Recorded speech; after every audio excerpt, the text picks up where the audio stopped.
básicamente hemos transformado en un tiempo récord, en prácticamente 3 días, una instalación que la tenemos acondicionada para fabricar el eje anterior del subchasis del modelo León, de nuestro León, para montar el equipo respirador con una propulsión del motor limpiaparabrisas. El transformar una línea de montaje que fabrica subchasis, una pieza de coches, y poder transformarlo y fabricar respiradores ha sido un trabajo largo y arduo en el que han estado implicadas muchas áreas de la empresa y hemos conseguido hacerlo en un tiempo récord de 1 semana.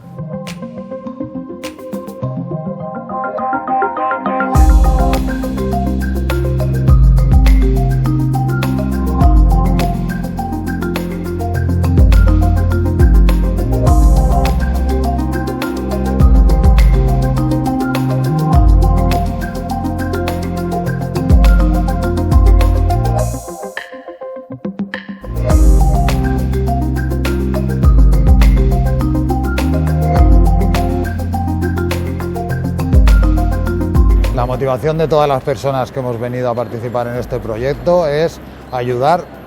de la manera que sabemos nosotros, que es fabricar en serie un equipo que pueda llegar a salvar vidas.